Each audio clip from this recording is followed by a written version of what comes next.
Assalamualaikum warahmatullahi ta'ala wabarakatuh. Nama saya Abdul Muaz bin Ali Amri. Nombor metrik 054627. InsyaAllah saya akan menerangkan definisi tayamum daripada segi bahasa dan juga syarak, serta menerangkan rukun-rukun tayamum dan juga sebab-sebab bertayamum. Definisi tayamum daripada segi bahasa adalah qasad. Manakala definisi tayamum daripada segi syarak adalah meratakan debu tanah yang bersih ke muka dan ke tangan, niat semata-mata kerana Allah Ta'ala. Kemudian rukun tayamum untuk mengesahkan tayamum kita itu sah adalah yang pertama, mestilah niat kerana Allah. Kemudian mestilah menyapu debu tanah itu ke muka dan meratakan debu tanah yang bersih itu ke muka. Kemudian barulah menyapu, meratakan debu tanah itu kedua-dua tangan. Dan yang terakhir adalah mestilah tertib. Kemudian sebab-sebab kita bertayamum terdapat beberapa sebab. Antaranya adalah ketiadaan air untuk kita berwuduk, dan kita tidak mampu menggunakan air untuk berwuduk atau mengangkat hadas, dek kerana memberi mudarat kepada diri kerana kesakitan dan kecederaan yang kita alami itu menyebabkan kita tidak mampu menggunakan air, maka dibolehkan kita untuk bertayamum. Assalamualaikum warahmatullahi wabarakatuh. Ismi Muhammad Syafiq bin Azari, Rakmut Talib 054478. InsyaAllah pada hari ini saya akan menerangkan tentang tayamum alal mayat. Okey, awalan man ta'azzara ghusluhu litaqat, man ta'azzara ghusluhu lifaqat ma'in. Siapa yang uzur untuk mandi jenazah? Maknanya sini siapa yang uzur, siapa jenazah tu yang uzur untuk mandi jenazah, hasan atau syar'an, dari segi hasan ataupun daripada segi syarak. Okey, qauluhu aw li ghairi, atau selainnya. Ayu faqad ma'in, ayu faqad ma'in, atau terkena air atau tidak boleh terkena air. Ka ihtirak, qauluhu ka ihtirak. Ka ihtirak di sini bermaksud terbakar. Tamsil li ghairi, contoh untuk li ghairi yang tadi, au li ghairi. Contohnya ka ihtirak. Okey, qauluhu walau ghusal, dan walau ghusluhu, dan tidak boleh terkena air. Fima iza ihtirak, terbakar. Qauluhu watan dubun niat fi tayammum kal ghuslu, dan disunatkan niat ketika tayammum ke atasnya, tayammum ke atas mayat itu. Okey. Kemudian wa yashtaratu alla yakuna ala badanihi najasah. Okey.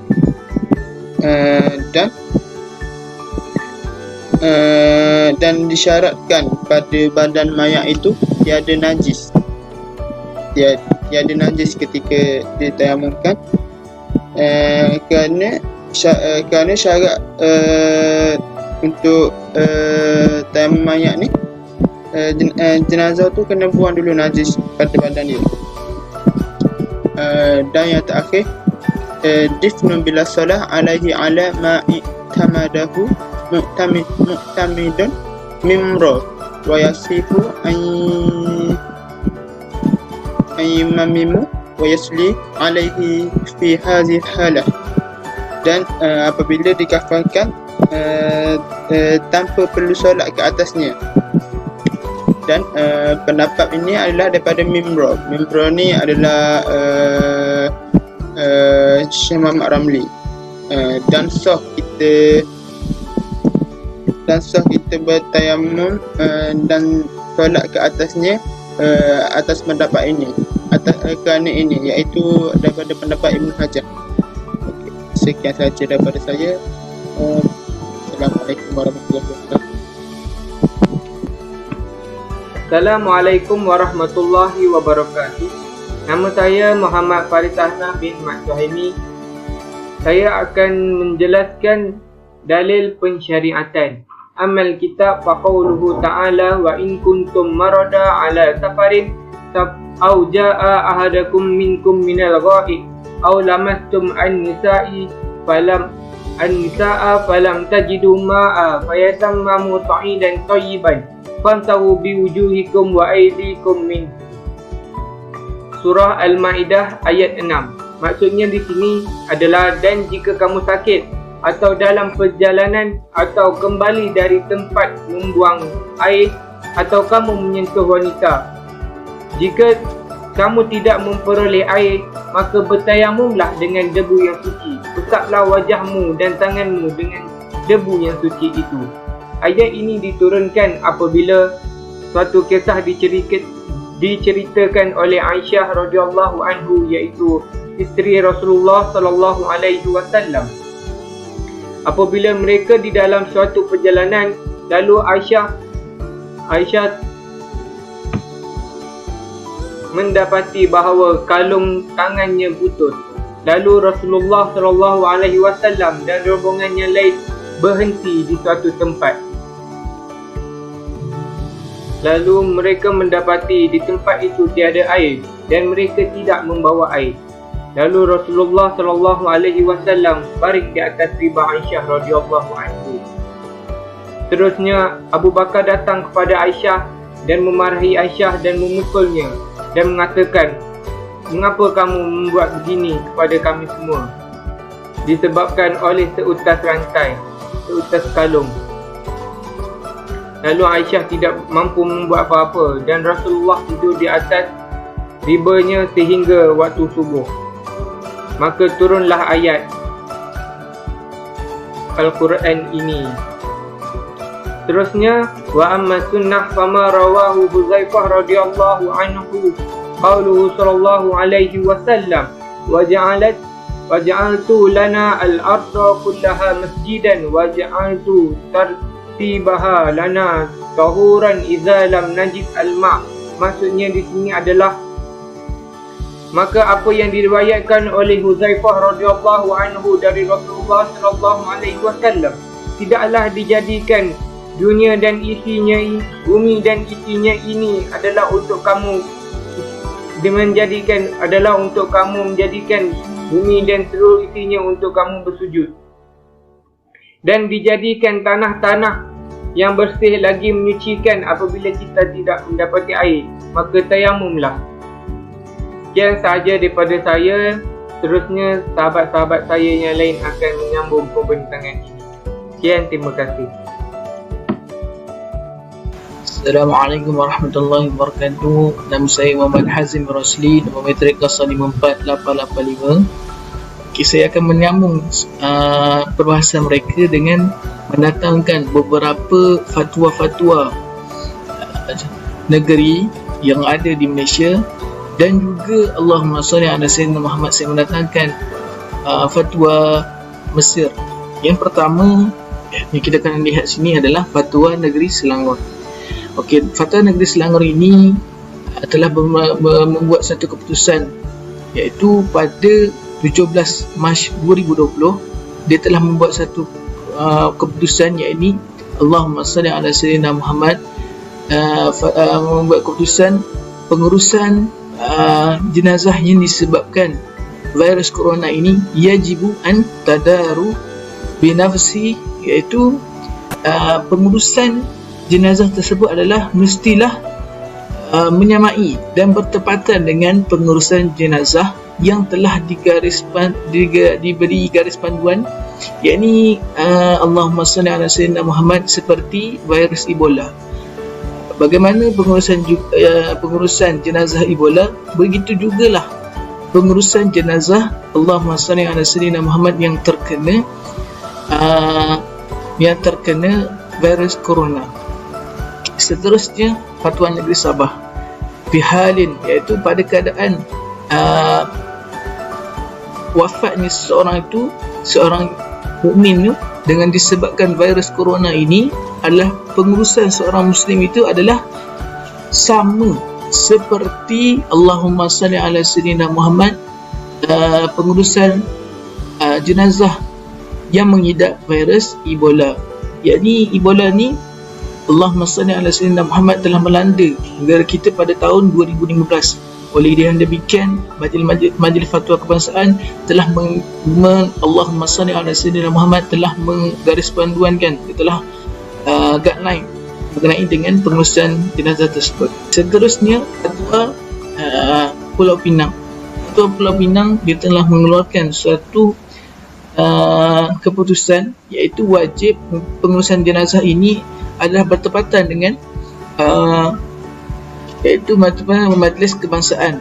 Jadi dia juga mengharuskan, iaitu pengurusan jenazah tersebut sama seperti seseorang yang terkena virus Ebola. Seterusnya, Mufti Kuala Lumpur. Okey, Mufti Kuala Lumpur ni, Allahumma salli ala sayyidina Muhammad, dia telah mengatakan yajuzu zalika tayammum faqat, iaitu harus untuk Allahumma salli ala sayyidina Muhammad, harus ke atas mayat yang mengidap penyakit coronavirus tersebut, iaitu menggantikan Allahumma salli ala sayyidina Muhammad, mandi jenazah. Okey, tayamum tu, jenazah itu akan ditayamum di atas beg jenazah sahaja. Seterusnya, fatwa Darul Iftar Al-Mesir, iaitu fatwa negara Mesir. Dia mengatakan Allahumma salli ala sayyidina Muhammad, tayamum merupakan syarat sah suatu perbuatan, yakni dia menggantikan wuduk tersebut. Dia merupakan syarat sah untuk solat, untuk menyentuh dan sebagainya, yakni tayamum tersebut. Okey, ulama berpendapat ya di sini harus tayamum ke atas mayat yang Allahumma salli ala sayyidina Muhammad yang terkena virus corona. Bismillahirrahmanirrahim. Assalamualaikum warahmatullahi wabarakatuh. Sekian perbincangan dari sahabat saya. Maka ini adalah dua sebuah kaul rajih berkaitan dengan mandi ataupun tayamum bagi mayit. Jadi kita melihat bahawa fatwa-fatwa ataupun yang telah dibawa pandangan-pandangan para ulama sekitar tadi oleh sahabat saya, maka saya bawakan pendapat kaul Imam Nawawi bagi mereka yang diuzurkan ataupun tidak boleh untuk terkena air. Itu bagaimana? Contoh, apabila disebutkan bahawa idza ta'azzara ghuslul mayyit, sekiranya uzur untuk memandikan jenazah ini si mati kerana ketiadaan air ataupun menyebabkan tangan tubuh mayat itu akan rosak. Kira-kira kalaulah dibasuh menggunakan air, maka akan merosak kulit mayat tersebut. Maka tidak perlu untuk dia menggunakan air, tidak perlu mandikan, tetapi memadai dengan tayamum. Wahada tayamum ini wajib kerana pembersihan itu, proses pembersihan tidak berkait dengan menghilangkan zat najis. Maka wajib dia berpindah kepada tayamum sekiranya dia lemah, ini dia uzur daripada menggunakan air kepada menggunakan tayamum. Seperti mandi wajib juga, mandi janabah. Kalaulah seseorang itu dia terkena gigitan sehingga menyebabkan tubuh dia sakit, tubuh rosak, maka kalaulah digunakan air mandi, akan menyebabkan tubuh dia akan jadi semakin rosak, semakin sakit. Ataupun dia takut kalaulah dia menggunakan air akan menyebabkan tubuh dia jadi terhakis ataupun apa-apa saja yang mudaratkan. Maka Imam Nawawi menunjukkan bahawa sekiranya seorang udur untuk menggunakan air, maka dibolehkan. Bahkan ada sebahagian Imam Nawawi mengatakan wajib untuk dia bertayamum. Jadi itu sahaja dari saya. Antara prosedur dan proses untuk mentayamumkan jenazah adalah jenazah tersebut mestilah dibaluti dengan beberapa lapisan. Lapisan yang pertama adalah kelainan putih. Lapisan yang kedua adalah putih yang pertama. Lapisan yang ketiga adalah putih yang kedua. Lapisan yang ketiga mestilah disembuhkan dengan nyahu. Antara proses-proses untuk mentayamumkan jenazah adalah tayamum dilakukan ke atas jenazah yang telah dibersihkan dengan lapisan yang ketiga. Kemudian proses tayamum mestilah mengikuti ketetapan yang telah ditetapkan oleh syarak. Antaranya adalah petugas perlu berada dalam keadaan berwudu dan lengkap berpakaian seperti prosedur yang telah ditetapkan oleh kerajaan. Kemudian debu tanah tersebut mestilah diletakkan di atas kedua kertas A4 secara berasingan.